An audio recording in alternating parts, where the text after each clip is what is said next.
ഈശോമിശിഹായ്ക്ക് സ്തുതിയായിരിക്കട്ടെ. ജീവിത വിജയം സർവപ്രധാനം എന്ന ധ്യാനചിന്ത നമുക്ക് തുടരാം. ജീവിത വിജയത്തിന് ആവശ്യമായ ഒരു പ്രധാനപ്പെട്ട കാര്യമാണ് നമ്മൾ ഇന്ന് വിചിന്തനം ചെയ്യുന്നത്. അത് ഇപ്രകാരം പറയാൻ പറ്റും: തടസ്സങ്ങൾ അവസരമാക്കുക, നീ ജീവിതത്തിൽ വിജയിക്കും. ഇതുമായി ബന്ധപ്പെട്ട പല വ്യക്തികളെക്കുറിച്ച് നമുക്ക് ചിന്തിക്കാൻ പറ്റും.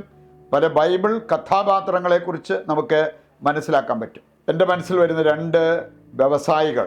അതിൽ ഒന്നാമത്തെ ആൾ സൂചിപ്പിച്ച ഒരു കാര്യം, പക്ഷേ എനിക്കൊരു ബിസിനസ് ഉണ്ടായിരുന്നു. കോവിഡ് വന്നതോടെ അത് ഇരുന്നു പോയി.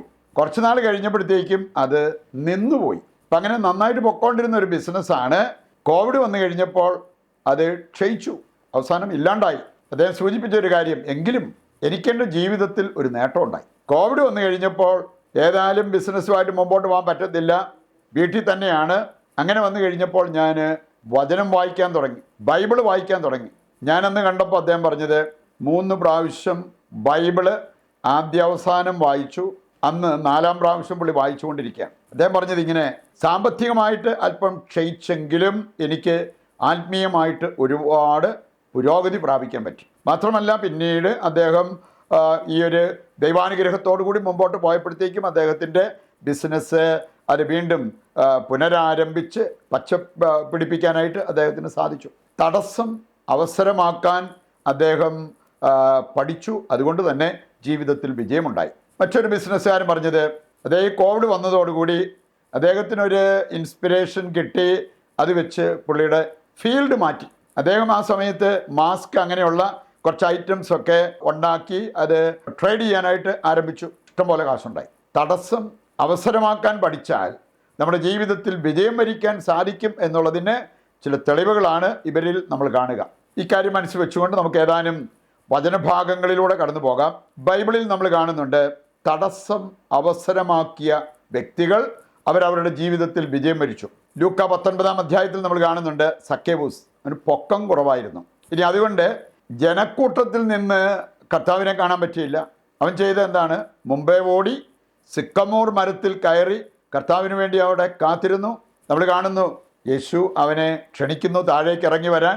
വീണ്ടും അവനോട് പറയുന്നു, ഞാൻ നിന്നോടൊപ്പം നിൻ്റെ വീട്ടിലേക്ക് വരികയാണ്. അങ്ങനെ അന്ന് ആ കുടുംബം രക്ഷ പ്രാപിച്ചു. തടസ്സം ഒരവസരമാക്കി ജീവിത വിജയം വരിച്ച ഒരു വ്യക്തിയായിട്ട് നമുക്ക് സക്കേവൂസിനെ കാണാൻ പറ്റും. വീണ്ടും നമ്മൾ കാണുന്നുണ്ട്, ലൂക്ക 5:17 മുതൽ വായിക്കുമ്പോൾ, ഒരു തളർവാദ രോഗിയും കൊണ്ടുവന്ന ഏതാനും വ്യക്തികൾ യേശു ആയിരുന്ന ഭവനത്തിലേക്ക് എത്തിയപ്പോൾ അകത്തേക്ക് പോകാൻ അവർക്ക് പറ്റത്തില്ല. കാരണം അതുപോലെ ജനക്കൂട്ടം. അവർ ആ തടസ്സം അവരെ തിരിച്ച് വീട്ടിലേക്കല്ല വിട്ടത്, അവരുടെ വീട്ടിലേക്കല്ല വിട്ടത്. അവർ പോയിട്ട് മേൽക്കൂര പൊളിച്ചാണെങ്കിലും ഈ വ്യക്തിയെ യേശുവിൻ്റെ മുമ്പിലേക്ക് കൊണ്ടുവരണം എന്നുള്ള ദൃഢനിശ്ചയം ഉള്ളവരായിരുന്നു. അതുകൊണ്ട് അവിടെ വലിയ ഒരു അത്ഭുതം നടക്കുന്നത് കാണാൻ പറ്റും. തടസ്സങ്ങൾ കണ്ട് പരാജയപ്പെട്ടു പോകേണ്ടവരല്ല ദൈവമക്കൾ. അത് അവസരമാക്കാൻ നമ്മൾ പഠിക്കണം ഇവരെ പോലെ. വീണ്ടും നമ്മൾ കാണുന്നുണ്ട്, മർക്കോസ് 10:46 മുതൽ വായിക്കുമ്പോൾ, തിമേയൂസിൻ്റെ മകൻ ബർത്തിമിയോസ്, ഒരു അന്ധയാചകൻ. അവൻ്റെ മുമ്പിൽ തടസ്സങ്ങളുണ്ടായിരുന്നു. ആളുകൾ അവനോട് മിണ്ടായിരിക്കാൻ പറഞ്ഞു. പക്ഷേ അവൻ അതൊന്നും മാനിക്കാതെ കൂടുതൽ ഉച്ചത്തിൽ കർത്താവിനെ വിളിച്ചുകൊണ്ടിരുന്നു, നസ്രായനായ യേശുവേ, എൻ്റെ മേൽ കരുണയായിരിക്കണമേ. തന്മൂലം അവന് കാഴ്ച ലഭിച്ചു, അവൻ രക്ഷ പ്രാപിച്ചു. അങ്ങനെ പലതും സംഭവിച്ചു. ആരെങ്കിലും മിണ്ടാതിരിക്കുക എന്ന് പറഞ്ഞപ്പോഴേ മിണ്ടാതിരുന്നെങ്കിലോ? നമ്മുടെ ജീവിതത്തിൽ എന്തെങ്കിലും ഒരു തടസ്സം, ഒരു പ്രതികൂലം വരുമ്പോഴേ നമ്മളവിടെ നിരുത്സാഹപ്പെടുകയല്ല ചെയ്യേണ്ടത്, നിരുന്മേഷരാവുകയല്ല ചെയ്യേണ്ടത്. നമുക്ക് പ്രത്യാശയോടെ പ്രാർത്ഥിച്ച് മുന്നേറാൻ പറ്റണം. അങ്ങനെയുള്ളവർക്കുള്ളതാണ് ജീവിത വിജയം. മറ്റൊരു കാര്യം നമ്മൾ കാണുന്നുണ്ട്, കാനാൻകാരിയെക്കുറിച്ച്. മത്തായി 15:26 വചനത്തിലേക്ക് എത്തുമ്പോൾ അവിടെ നമ്മൾ കാണുന്നു, യേശു അവളെ ഒഴിവാക്കാൻ നോക്കിയെങ്കിലും അവൾ ഒഴിവായില്ല. അവൾ പറയുന്നു, ഈ യജമാനൻ്റെ മേശയിൽ നിന്ന് വീഴുന്ന അപ്പക്കഷ്ണങ്ങൾ പട്ടികൾ അത് തിന്നാറുണ്ടല്ലോ, അങ്ങനെ കണ്ടാൽ മതി. അങ്ങനെ പോലും പറഞ്ഞ് ഈ മക്കളുടെ അപ്പമെടുത്ത് നായ്കൾക്ക് ഇട്ടുകൊടുക്കുന്നത് ശരിയല്ല എന്ന് കർത്താവ് പറഞ്ഞെങ്കിലും അതൊന്നും അവളെ നിരുത്സാഹപ്പെടുത്തിയില്ല, ആന്തരിക മുറിവേൽപ്പിച്ചില്ല. വിശ്വാസത്തിൽ അവൾ തുടർന്നു. അവൾക്ക് രക്ഷപ്പെടാൻ സാധിച്ചു. കർത്താവ് അവളെ അനുഗ്രഹിക്കുന്നത് കാണാൻ പറ്റും. പുറപ്പാട് 14 നമ്മൾ കാണുന്നുണ്ട്, ചെങ്കടൽ ഒരു തടസ്സമായി നിന്നപ്പോൾ ഇസ്രായേൽ ജനം ദൈവം പറഞ്ഞത് അനുസരിച്ചു. അവിടെ ദൈവം അവർക്കായി അത്ഭുതം പ്രവർത്തിച്ചു. ദാനിയേൽ 13-ാം അധ്യായത്തിലൂടെ കടന്നു പോകുമ്പോൾ പലവിധ തടസ്സങ്ങൾ ജീവിതത്തിൽ ഉണ്ടായിരുന്നു. മരണം മുന്നിൽ കാണുന്ന ഒരു വ്യക്തിയായിട്ട് സൂസനെ കാണാൻ പറ്റും. അവള് കണ്ണീരോടെ നിലവിളികളോടെ ദൈവത്തിങ്കിലേക്ക് തിരിഞ്ഞു. അതിൻ്റെ ഫലമായിട്ട് അവൾക്ക് അവളുടെ ജീവൻ നഷ്ടപ്പെട്ടില്ല. ദൈവം അവളെ ഏറ്റെടുത്ത് സംരക്ഷിക്കുന്ന രംഗം അവിടെ നമുക്ക് കാണാൻ പറ്റും. അവസാനമായിട്ട് നമുക്ക് എടുക്കാവുന്ന ഒരു വചനഭാഗമാണ് അപ്പസ്തോല പ്രവർത്തനം 16:25 മുതൽ. പൗലോസും സീലാസും കാരാഗ്രഹത്തിൽ അടയ്ക്കപ്പെട്ടു. കാരാഗ്രഹ വാതിലുകൾ പൂട്ടപ്പെട്ടു. അവർ ആ ഭിത്തിക്കുള്ളിലാണ്. പക്ഷെ അവിടെയും അവർ ചെയ്തൊരു കാര്യം, അവർ അർദ്ധരാത്രിയിൽ ദൈവത്തെ ആരാധിച്ചു, ദൈവത്തെ സ്തുതിച്ചു, ദൈവത്തെ വിളിച്ചപേക്ഷിച്ചു. ആ കാരാഗ്രഹത്തിൻ്റെ അടിത്തറ ഇളകി, വാതിൽ തുറക്കപ്പെട്ടു. അവരുടെ കൈകാലുകളിൽ കിടന്ന ചങ്ങലകൾ പൊട്ടിവീണു. വലിയ അത്ഭുതമാണ് അവിടെ സംഭവിച്ചത്. പ്രിയപ്പെട്ടവർ, ഇവരെ പോലെ തടസ്സങ്ങൾ മുന്നിൽ വരുമ്പോൾ പ്രാർത്ഥനയിലൂടെ, വിശ്വാസത്തിലൂടെ, ദൈവാശ്രയത്വത്തിലൂടെ ദൈവത്തിങ്കിലേക്ക് തിരിയാൻ സാധിച്ചാൽ ഇതെല്ലാം നന്മയ്ക്കുള്ള അവസരമാക്കി കർത്താവ് മാറ്റും. ആ വലിയ ബോധ്യം നൽകണമേ എന്ന് പ്രാർത്ഥിച്ചുകൊണ്ട് അതിനുവേണ്ട അഭിഷേകത്തിനായിട്ട് നമുക്ക് പ്രതിഷ്ഠാ ജപത്തിൽ പങ്കുചേരാം. നമ്മളിന്ന് ഒരു കോമൺ നിയോഗമായിട്ട് വയ്ക്കുന്നത്, പല മേഖലയിൽ തടസ്സങ്ങൾ നേരിടുന്ന വ്യക്തികളുണ്ട്. അവർക്ക് വേണ്ടി അവരുടെ തടസ്സങ്ങൾ മാറിക്കിട്ടുവാൻ ദൈവത്തോട് നമുക്ക് പ്രാർത്ഥിക്കാം.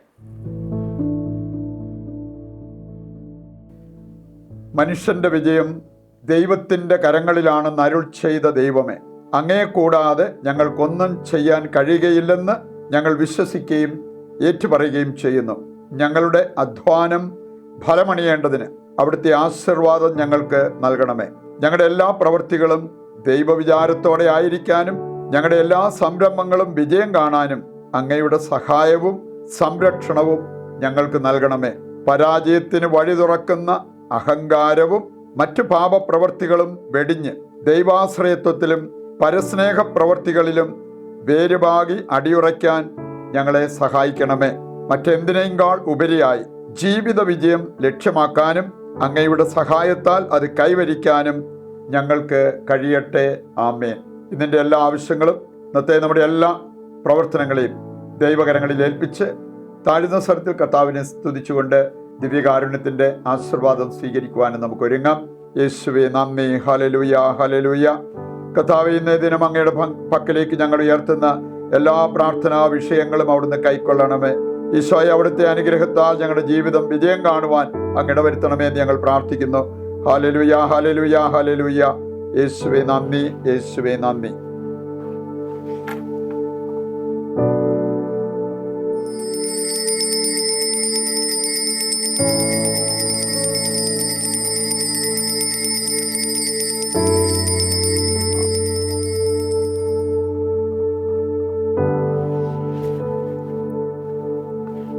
പരിശുദ്ധ പരമ ദിവ്യകാരുണ്യത്തിന് എന്നേരവും ആരാധനയും സ്തുതിയും പുകഴ്ചയും ഉണ്ടായിരിക്കട്ടെ.